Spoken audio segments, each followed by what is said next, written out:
funds. How many of us have them? Funds. The ones you can depend on. Get those funds. Welcome to the Balance Your Books podcast. I'm Kimberly. I'm April. And I'm Keena. And we're your balance partners. You can find us on YouTube, Apple Podcasts, and Spotify. Like, subscribe, share, and let us know if you have any comments or want us to talk about something. That's right. Today's topic. Meet me at the crossroads. You won't be lonely. Meet me at the crossroads. You won't be lonely. And I'm gonna miss everybody. Miss my Uncle Charles, y'all. Cut. Look, cut. We get it. We got it. Miss my Uncle Charles, y'all. All right. Who's Uncle Charles? All right, but meet me at the crossroads. This is about when your business needs to pivot. When do you need to pivot? When do you need to make a change in your business? And when something's not working, because that happens. Every business goes through this at some point for a lot of different reasons. And we'll just highlight a couple here that can be different reasons that you need to pivot. And how do you recognize that? Right. And as we've talked about in previous podcasts, this is the self-actualization. This is the being honest about your business. You and your business owners, your leadership group, Your partners. so whoever you're working with. How are you honest about whether it's working or not? Know thyself. Yes. Know thyself. Exactly. So one of the things is in regards to marketing. Okay. So your go-to-market strategy. Mm-hmm. How do you know if it's time to pivot? In the go-to-market strategy, I think you find out it's time to pivot when it's not working. I mean, really. And how do you know it's not working? You know it's not working when you're not reaching your intended customers. You're not making money. Because of a previous podcast, what do we say you need to do around knowing? Do you know where your money is? And you know what money is coming in and what money is going out. That's So right. when I say making money, you may be having sales dollars coming in, but the money that's going out is greater. So sometimes when that happens, you have to pivot and make a change in your business. Pivot. So Friends. when they did the sofa and they were going pivot. All right, that's enough. Okay, so yes, because what I've seen is sometimes you sell multiple different goods, right? So you may sell a water bottle, and you may sell a t-shirt, and you may sell a sandwich, all at this shop. Okay. Right? So Yeah, what? I know. Okay. So you're selling this all at this shop. And you go to market with them. You think you've got your right pricing. You've checked, and sandwiches is kind of what you do, but you love doing t-shirts and water bottles, okay, as well. So you go to market, and it turns out that the sandwiches are the only thing that's really selling. But you love doing t-shirts and water bottles. But people just keep buying these sandwiches. So you may say, well, I just need to invest more into my t-shirts and water bottles. That's the only reason that they're not selling. Yeah, let's do some commercials. I know I'm making money off the sandwiches, but I want to do t-shirts and water. Right, so I'm going to do commercial about my t-shirts and water bottles. I'm going to hire in a consulting group to tell me how to sell my t-shirts and water bottles. When people say, but I love your sandwich. Well, sure, it'd be great if you had more sandwiches. Right? Right. Do you need to pivot? Yes. And your pivot would be, why not invest in your sandwiches? Yeah. People love your sandwiches. And stop spending money on water bottles and t-shirts. Yes. How about have a Reuben and a club sandwich? Because you make sandwiches great. Right. Right? And so that's a pivot. Yeah. And you may make t-shirts and water bottles great, but you're not reaching the intended market. The customers that want the t-shirts and water bottles are not coming to you. Right. So because ultimately, if you love t-shirts and water bottles, I love selling t-shirts and water bottles. Do you love making money? More. Yeah. Do you More than More. you love selling t-shirts and water bottles. But Exactly. yes, because this is business. Yeah. T-shirts and water bottles can be your hobby. Exactly. Pivot. Yes. Then another pivot that you may have to do, staffing. Ooh. Yeah. Talk about that when you have to do staffing changes and why, how that could come out. How could that end up being a pivot that you may have to do? I mean, I think it just kind of touches on a previous podcast for me when I talked about people being in the right seat on the bus. Yes. If you find that either people are not in the right seat, or what you're looking for, what you need changes, then you just have to be prepared to do those things. And just like you took a risk to go into business as a business owner, sometimes you will continue to have to take risks, and who you have on your team becomes a very important part of that. So, And that pivot may require your finance support, and hopefully you have an HR support that work together. So having both of those, like when you have people and you need to make changes related to people, you want to get the expertise of an HR person who really has dealt with having to maybe do downsizing or right sizing of an organization where you have to shift people to the right seats on the bus. They can make sure you do it in a legal manner, because there's certain rules in certain states. On how there's certain rules in certain states on how you handle those type of changes. So you want to make sure that you have both, because even at a small business, you still have to follow those rules. yeah. So that's a big pivot when it comes to people. Yeah. And, another pivot, a pivot personally. Kimberly, you had a pivot. Yes. I have a pivot. When I started my college career, I was a psychology major. I started as a psychology major. But I like money.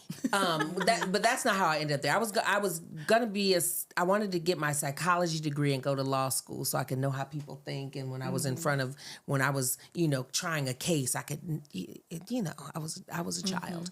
And my pivot came. It was accidentally, because after my first semester, I took a 5-hour math course. I've always loved math. Took a 5-hour math course, and then there were no more math courses required for my degree. But I was getting into things like, next you're taking fundamentals of the brain. Hold up. That sounds like science. And I am not a science person. And I asked my counselor, can I take another math course? And she said, what do you want to do? Really, I want to go to law school. She said, you can go to law school with almost any degree. Why don't you take this accounting course? So then, what a great counselor. And the rest is history. It took 3 semesters before I got a great counselor at that time. And for the record, this was before I went to North Carolina A&T State University. I was at another school. Anyway, took accounting degree, came naturally. Accounting class came natural. But I still was going to be an attorney until I got my first internship. I got my first internship in accounting, and that's when I was like, I can make good money doing what comes naturally to me. So it comes back to the money. Yeah. Okay. But it was the money and also what worked. Right, what worked. Yeah. It was the money. It was what worked. It's what brought me joy. Unfortunately, unfortunately, math classes brought me joy more than science. Right.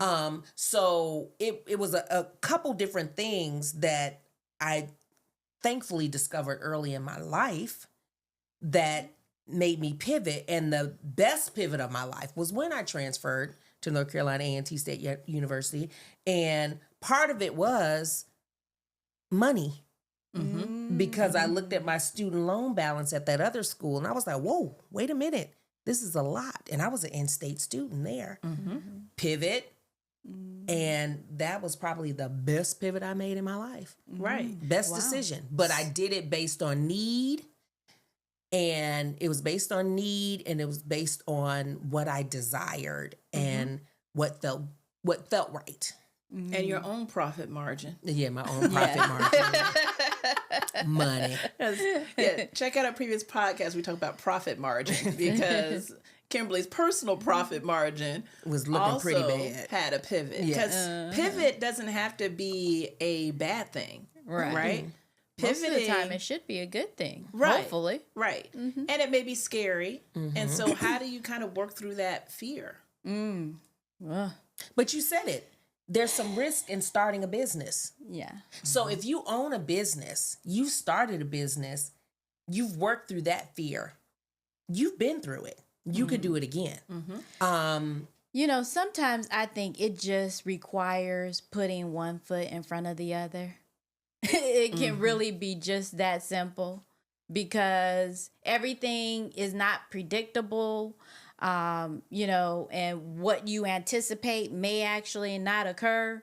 And so, as long as you have the faith and what it is you're doing, and you keep putting one foot in front of the other, hopefully you'll get there. Because I've had several pivots in my life. But as business consultants, it also takes getting past the fear. You have to have a plan and you have to have the details in front of you. And we're talking about, we talked about going to market, pivot or whatever. What do the numbers say? Right. Once you write the vision and make it plain, as it says in the Bible, those who see it can run with it. But if you are at a point where you're still trying to fit a square peg into a round hole. Right. And you have to make that change. When you make that change, make sure you have the proper information so that you can combat some of that fear. Yeah. Yeah. You want to talk about some of your pivots, April? I do. I would love to if I weren't like burning up right now. Sometimes we might not have to take a little age-related break and cool off. If you'd like to see me shining, I'd be more than happy to indulge you. I think that's okay. This podcast is about being real about your business. Now my glasses are fogging up. So,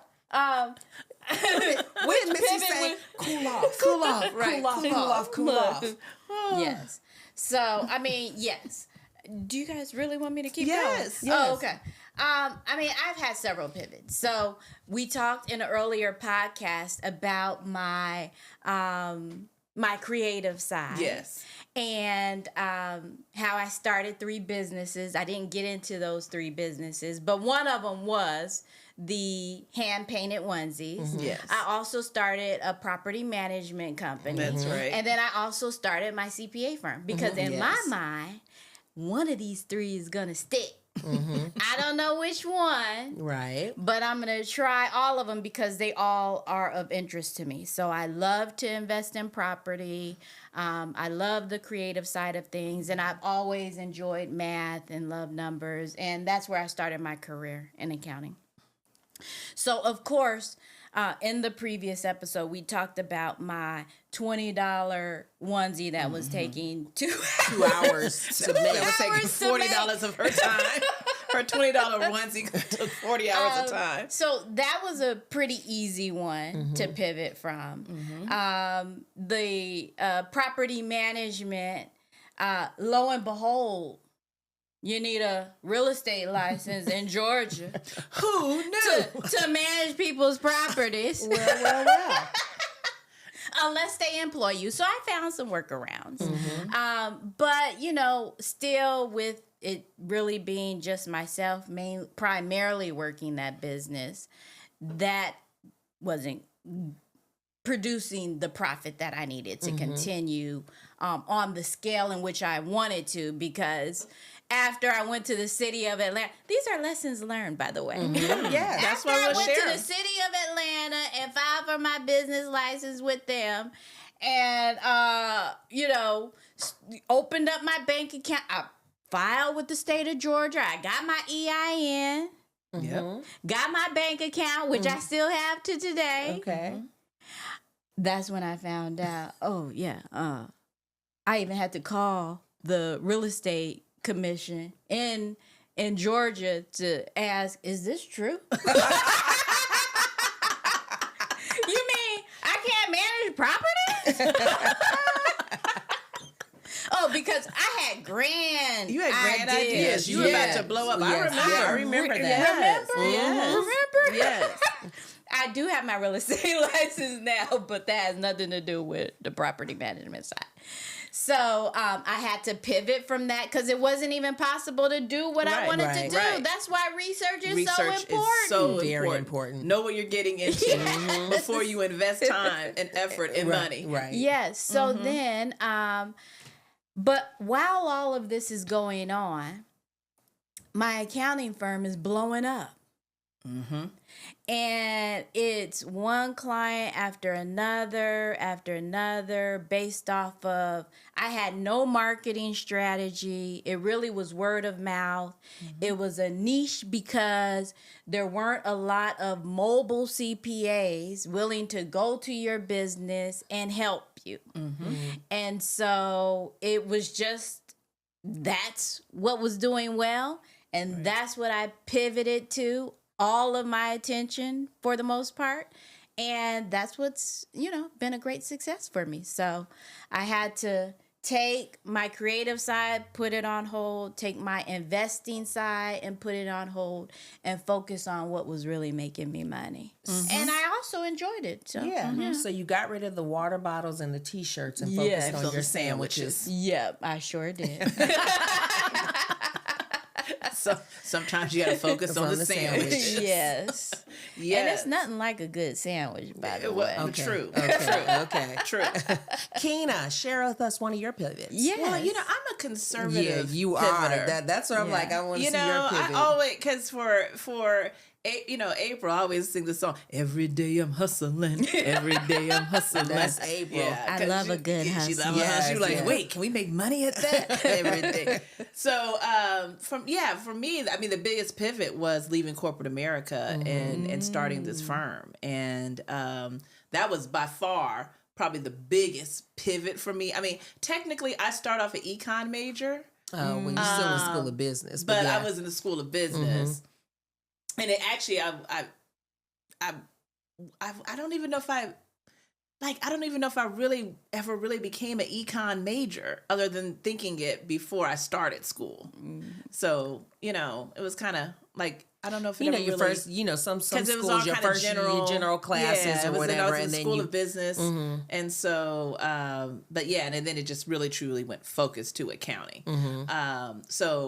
And it was kind of the similar thing where it's like, oh, wait, it looks like I can make more money doing this. I like it better. When we were the regular econ classes, I was like, no, I don't know if I really want to do all that. Right. And so what am I really going to do with that?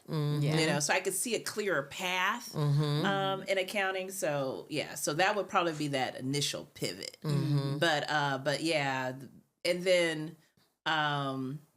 But for me, the biggest would be leaving and going, but it's all still around, am I going to make money? Am I going to be able to support myself? What are the numbers? How am I going to make this happen? Yeah. But you did the research before you. Yes. I talked to April.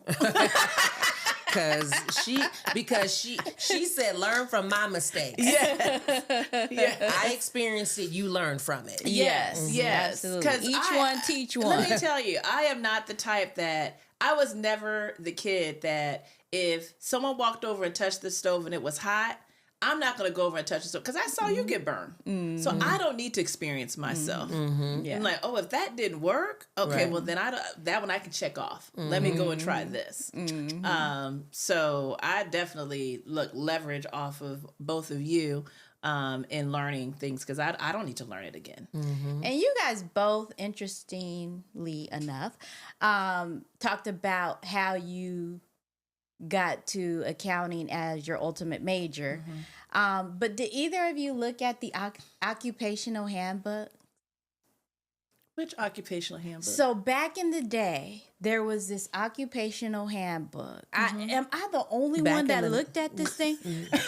Somebody let her know. 'Cause Before the internet, there was a book in every library Okay. that you could go to and look up every job that exists, the starting pay of that job, what was required for that job, Okay. all of that. Okay. So when I was in college, I looked at that book because well, my creative side wanted me to be a fashion designer. Yeah, I did want to be a film director. I did. I did want to do that. But then my analytical side said, hey, maybe you need to do something in business. And I wasn't sure if I wanted to do accounting or finance. You know, that was kind of like what I was struggling with there. Yeah. But then I took a finance class and took accounting classes and stayed with accounting. But when I looked at that occupational handbook, Okay. and it told me that I was going to be making $30,000 a year and I was going to have to live in New York, I pivot. Pivot. Pivot. I was like, wait a minute. New York is one of the most expensive states and city to live in. So you mean to tell me I'm going to make $30,000 a year, have to live in New York, and somebody else is going to get credit for my design? Oh, hell no. Pivot. So, April, how did you go from being a high school student looking at the occupational handbook? No, I was in college when I looked at it. Okay. Had I been in high school, I might not have even considered fashion. Okay. So you're in college. You're looking at the occupational handbook. Did your research to filing for and getting a real estate business without knowing you had to get a real estate license? You know, I don't really know how I did that. But what I do know Because you is were ahead that of the game. I had an interest in property and investment. You Right. know, I'm sure at some point in time we will have a podcast on retirement, investment, things of that nature. Yep. So that is part of my portfolio. And I just wanted to expand it. And it just didn't dawn on me never crossed your mind. that Right. a real estate license would be required. Yeah. And I said that to say, sometimes you're so passionate about something, you want to do it. I want to do this. Now, at the time, you didn't want to get the real estate license. Well, you know, sometimes you're just so passionate about something and you believe in it so much that you don't do all of the due diligence you should do. And so that was a moment in time. And it was definitely a lesson learned that never happened after that. Right. So once I experienced that, I said, okay, yeah, make sure I do my research. But ultimately, I did get my real estate license. I have, worked in that business along with owning the firm. And so, and I've continued to increase my portfolio as it relates to that. So it's worked out, in the ultimately. end. Yes. Right. The strategy was a little off. It was a little shaky, but you know, you can pivot Yes. back. Even if you kind of go off course, you can pivot back. Yep. So keep that in mind. All right, ladies. Now we're at the crossroads, but speaking of crossroads, we gotta go to our shooting topic, and it is shooting the and our topic. What we're wearing today. We are in Atlanta, Georgia. Yes. We all met here. We have lived here. Some have left and came back, but holistically, we have been in Atlanta, so we are Atlanta team fans. Yes. Atlanta sports. Yes. Atlanta sports. We've had season tickets to the Falcons. Forever. 20 years? 20 plus 20 years. something years? Almost, this is 25, I think, this year. 25. Yeah, we're coming up on... We'll get another pin. Oh, Lord. And we've had, we have package to the Hawks. Shout out Tom. Oh Best yes. guy ever. And then go to Dream games, go to Braves games. Atlanta Braves has too United many games. United, Yeah, all of of it. them. And to be an Atlanta sports fan is hard. Yes.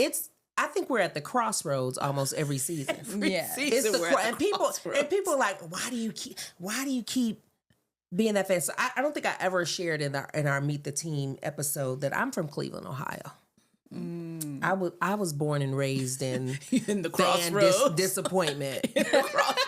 I was born Because they didn't win nothing till the Cavs. and I was gone by And then. you were way gone. I was deeply rooted in Atlanta by then. So it can be frustrating being a fan in a city that seldom wins. Yeah. The big deal. Well, look, and I'm from Kansas City, until the Chiefs and the Royals in the last few years, we only had one championship back in 1985, I believe, with the Royals. And I remember getting my mom picking me up from school and going to the parade. That was like the one like championship thing that like ever happened. And so I feel like even people in Kansas, I think they're pragmatic about Chiefs winning stuff now. Like, let's enjoy it while we can. Because I mean, Right, because we know, like we're from these places, and so Atlanta, one day, I hope we have that experience. Well, Yes. I did Here, attend United won, the Braves Braves won. the Braves, Yeah. which I've got this shirt on, and I did go to I was Yes. able to go to a 2021. parade. Yes. I went to a I did go parade, to went the to the parade. parade, Yes, and we all did go of to the that. parade. That That was was fun. amazing. Yeah. But it gets frustrating because it's like they tease us. Yeah. Yes. Oh, I mean, when you think about when the Falcons went to the Super Oh, Bowl, well, I didn't think we was gonna God. talk about that. and how Straight I PTSD. flew out to San Antonio, Yes. and how Then we drove. yes. Oh wait, y'all was there? Yeah. Wait, Yeah. nah, y'all yeah. went in the car with No, me? that No, was no, not no, the no, car, no, but no, we no. did Right, this. wait a We minute. did this. We did the same We did the thing. same We thing. did We the flew same. to San Yeah. Antonio Okay, because and San drove. Antonio was cheaper or Yes. something? The Okay, flight I was went to cheaper. San Antonio because I had a friend that lived in Oh, San Antonio. okay. Yes. So my girlfriend and I, we drove up to Houston. Yep. We didn't have tickets to the game, We didn't either. but we found a place to party. Mm-hmm. And we up there. Oh, yeah. We were having a good time. I mean, we were having a good time. We Oh, were yeah. getting Oh, it. yeah. The best. You got to see the videos. Yeah. I mean, they're Yes. amazing. Oh yeah, How Keena crunk the dancing parties on the were. Keena dancing on tables. They were dancing Yes. on the table. And it was so nice because the people were so hospitable Yes, and they were yeah. like, very pleasant to us, encouraging People us. texting me Yeah. congratulations. Yes. Right. And then it was halftime. No. Well, No, it was the best 3.5 It quarters. was 3.5 quarters. It wasn't Okay. until the fourth quarter that it started to go downhill. Yeah. Well, I saw the change early. You saw the tide turning. Something wasn't quite right. But yes, I mean, at the end, that was the most defeated feeling I have ever felt. I mean, I Yes. mean, that was rough. yes. I think I'm still recovering, Well, I was about to actually. say, I had PTSD from that Super Bowl. Like I said, like it was a relationship. I'll never love like that again. Like, I'm not gonna ever Never have invest- that much faith. I'm never Yeah. gonna invest myself Yeah. that much Yeah. again. Yeah. Now it's like, we'll see. I'll admit that I wasn't as devastated. Two reasons. One, that morning, watching NFL Network, all they said it multiple times. There's only one team that has come back from something with 21 seconds left in the game, and it was the Patriots. Okay. So that was, and I had that in the back of my mind. But also, I had reached a point earlier than that where I decided I was not going to let my feelings be so consumed in Get the caught game. up in it. Get caught up. I had been, we had been let down by these Atlanta teams Yeah. time and time Yes. again. Yes. And it wasn't anything as major as that. Yeah. But while we were partying, I had a few people text me, congratulations. I did not I did not respond. I was like, wait till we see 0-0 on that clock. Right. And people talk about Atlanta fans and things like that, but the one thing we are going to do regardless is we are going to have a good time. Oh, we're gonna do that. Yes. Now we had a ball. We had a ball. Whether it be tailgating before the game. Yes.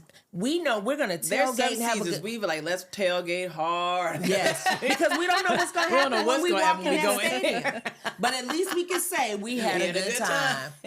Yeah. So we are going to have a good time regardless. And we stay committed. We Yes. still support them Yes. through the highs yes. and lows. Yes. Yeah, that's what. Yeah, if you're gonna be a fan, be a fan. Yes. Like, I can't stand those bandwagon. That just irritates Yeah, me. yeah, but Yeah, really be a fan of the team. 'Cause, Right. Yeah, like the Hawks year where they had 70 wins it was we got swept in the finals. I just knew that year. But I knew we were gonna get swept. That was crazy. I just felt remember it. planning my birthday party. That was a milestone birthday year.